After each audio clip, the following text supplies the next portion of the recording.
friend. I'm Erin and I am your Dark Side Cutie. It is no secret that I absolutely love tattoos and piercing. I think I briefly mentioned what tattoos and piercings I do have in a different video. However, in this one I'm going to be talking more about the stories behind what tattoos I do have, what piercings I have, and other tattoos and piercings that I would absolutely love to have. So I hope you guys can relate and find this entertaining. First tattoo I got was, and don't worry, I'll be posting pictures on screen as I talk about these tattoos. First tattoo I got was on my shoulder, and it's of a cancer ribbon that is half pink, half navy blue, and it has angel wings. Story behind that is my mother and other various women in my family died of breast cancer. And my grandfather, who I was really close with, died from colorectal cancer. I thought meshing the two colors together in a cancer ribbon format was a good idea to remember them by. I know I've talked about my mom in a few different videos, and we had a complicated relationship, but either way, I felt it was necessary just because she was my mom, and even so, there were other women that did die of breast cancer. Second tattoo I got was this Winnie the Pooh and Piglet tattoo.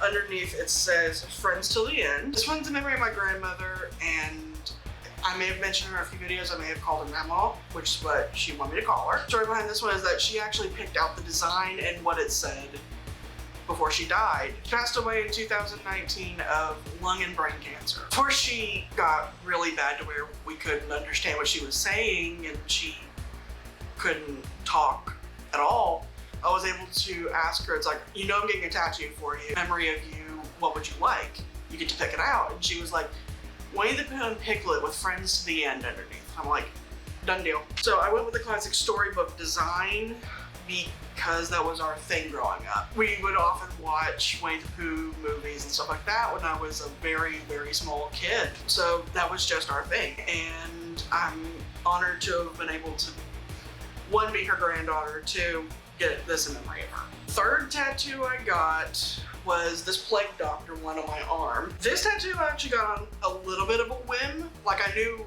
roughly what I wanted to put there, but I was like, I'm not really starting on a design. So when one of my friends was like, oh, hey, you gotta check out this tattoo artist I know, I was like, all right, sweet. Like, what's his name? Does he have an Insta? And I found him on Instagram. I'll even link it in the description. The tattoo artist that did this, I emailed him and was like, hey, I'm wanting to get a plague doctor with an hourglass.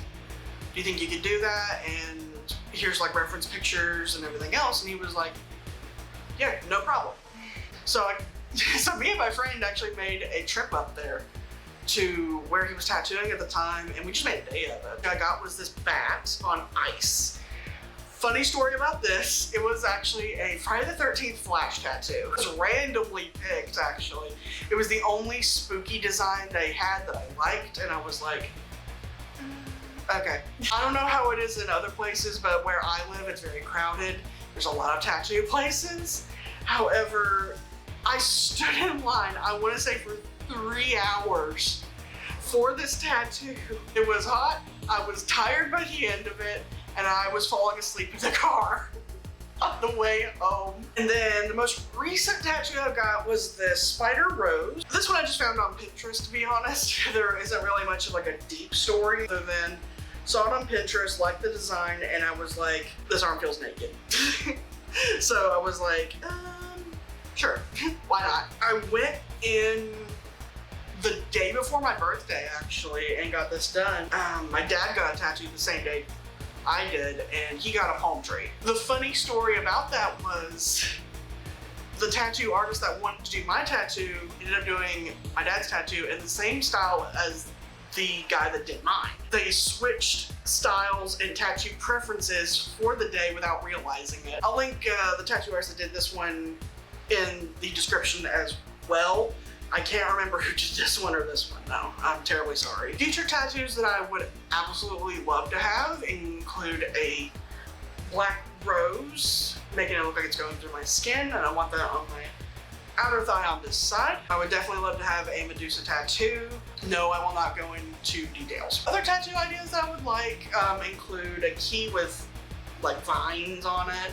Just anything generally spooky or cute, I will definitely end up putting on my body at some point. And now on to piercings. First piercings that I got were definitely my earlobes. I've since gauged them, like small gauges, but I initially got my earlobes pierced twice.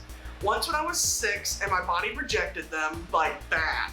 Like I almost had to go to the hospital to get one of the earring pieces taken out. The back of my earlobe had like grown attached to the backing of the earring itself. I didn't learn my lesson because I went to the same place to get my earlobes pierced again when I was 12. I've had no problems with them ever since. Second piercing I got was the helix on this side. Got it done before I moved down here, actually. Before I moved to Florida. My grandmother took me and it was spontaneous Star Wars Day present. Fourth and fifth piercing that I've gotten would be this helix. I originally had a double helix, however, my body rejected one of them and just pushed it out one day. The earring itself just like fell out, so I was like, I'm not gonna mess with it. Another piercing that I have is my Medusa piercing. It wasn't as painful as I thought it was gonna be, and definitely one of the least painful piercings I've gotten. Just saying. Second to that one, the absolutely breeze of a piercing I've got would be the eyebrow piercing I had that obviously I don't have anymore because my body rejected that as well. I got my eyebrow pierced twice actually. Both times within like a month it was, the jewelry just fell out and no, couldn't do it. Other piercings that I would absolutely love to have. I thought about getting a Virgo Labrae at one point. I don't know if that'd be too much given and the piercings that I do have. I've also thought about getting a septum ring. So what about you guys? Do you guys have any tattoos and piercings? If so, what kind do you have? If not, what piercings and tattoos would you love to have? Stay cute, stay spooky.